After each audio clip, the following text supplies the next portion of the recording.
तो एक बार फिर से आप सभी का स्वागत है मेरे यूट्यूब चैनल पे। आज हम बात करने जा रहे हैं कल जो एग्ज़ाम पेपर हुआ था उत्तराखंड के अंदर आबकारी एवं परिवर्तन सिपाही का 30 जून को एग्ज़ाम हुआ था ये। इसके पेपर सॉल्यूशन हिंदी के पेपर सॉल्यूशन के बारे में बात करेंगे।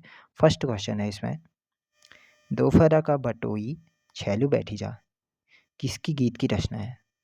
नरेंद्र सिंह नेगी द्वारा गाया गया यह गीत है। नेक्स्ट है दूसरा, आधुनिक कंप्यूटर की पहली पीढ़ी के प्रथम कंप्यूटर को क्या कहा जाता है? एनियक कहा जाता है। नेक्स्ट है,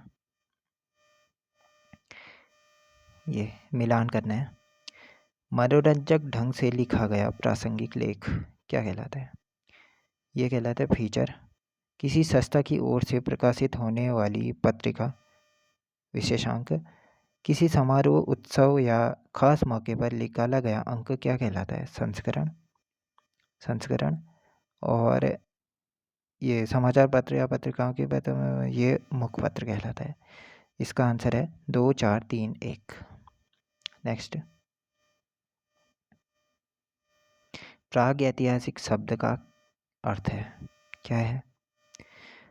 फर्स्ट, क्रमबद्ध इतिहास से पूर्व का काल, यही फर्स्ट आंसर ही हो जाएगा ये।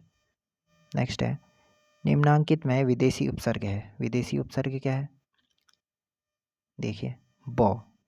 बॉ एक विदेशी उपसर्ग है, जबकि नी और बिन हिंदी के उपसर्ग है और वी संस्कृत उपसर्ग है। वी से विज्ञान, यानी ये सब संस्कृत उपसर्ग है और बॉ इसमें विदेशी उपसर्ग है। तद्भव शब्द है। तद्भव शब्द है सोना। सोना का तत्सम हो जाएगा स्वर्ण। गौ का गाय। नेक्स्ट है मूसो। मूस या मूसा के लिए हिंदी शब्द क्या है? मूस या मूसा के लिए हिंदी शब्द चूहा है। अर्ध विराम चिन्ह है। अर्ध विराम चिन्ह है ये और ये, इसी को कहा जाता है अर्ध विराम, यानी सेकंड वाला। नेक्स्ट है, कौन सा असत्य है इसमें से? उथय का अर्थ होता है उस तरफ, यक का अर्थ होता है यहाँ, जक का अर्थ होता है जहाँ, निस्स का अर्थ ऊपर नहीं होता। इसका अर्थ होता है निकट। नेक्स्ट, ध्वनियों के परस्पर मेल को क्या कहते हैं? ध्वनियों के परस्पर मेल को वर्ण कहा जाता है। सेकंड। इसके बाद नेक्स्ट, सूची 1 को सूची 2 से सम्मिलित करना है। इसमें भी एक ही मिला लेते तो हो जाता।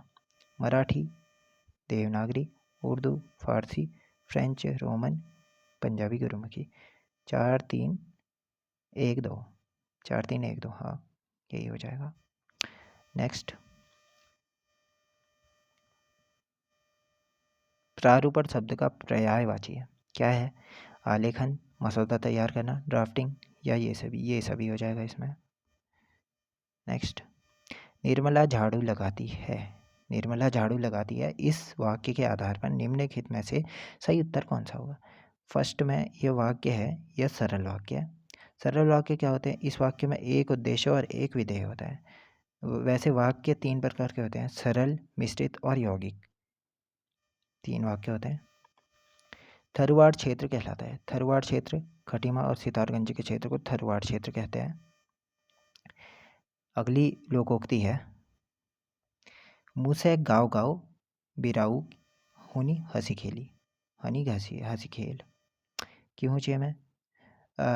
मुसीबत में पड़े व्यक्ति का संकट में होना परंतु अन्य व्यक्तियों द्वारा उसकी मजाक बनाना। मुँह गाँव गाँव बिरालू हुनी हंसी खेली। हिंदी में कितने नासिक के व्यंजन हैं? हिंदी में जो भी पंचमा अक्षर हैं वही नासिक के व्यंजन कहलाते हैं, यानी 5। नौकरी ब्याह लोकोक्ति का अर्थ क्या है? इसका अर्थ होगा मेरे ख्याल से कार्य में अत्यंत जटिलता होना, कि नौकरिक ब्याह कससे हो यार, इस ऐसा सोचते हैं ना। वैसे असमंजस की स्थिति भी हो सकता है, पर सुटेबल आंसर मेरे को कार्य में अत्यंत जटिलता होना ही होता है, होगा ही इसका। देख लेना जब आंसर की आएगी। सूची 1 को सूची 2 से सम्मिलित करना है। कनफुल कहाँ पहना जाता है? कान में। बुलाक नाक में। धगुला कलाई में। तिवड़िया गले में। इसका आंसर हो जाएगा 2, 1, 4, 3। 2, 1, 4, 3, हाँ सेकंड आंसर हो जाएगा, सेकंड बी। निम्नलिखित में से कौन सी रचना जयशंकर प्रसाद की नहीं है? नहीं है पूछा है। कामायनी, लहर, आंसू ये 3 है और अणिमा यह निराला की है, निराला की। इसके बाद नेक्स्ट सही उत्तर का चयन करना है। उदय का अस्त होता है, सही है, विलोम शब्द। इहा का अनिहा, खंडन का क्या होता है? मंडन होता है, बी आंसर सही हो जाएगा। तो इसी प्रकार से हमने 20 क्वेश्चन हिंदी के देख लिए हैं। अब नेक्स्ट वीडियो में हम उत्तराखंड के पेपर सॉल्यूशन के बारे में बात करेंगे। तब तक के लिए thank you, thanks for watching.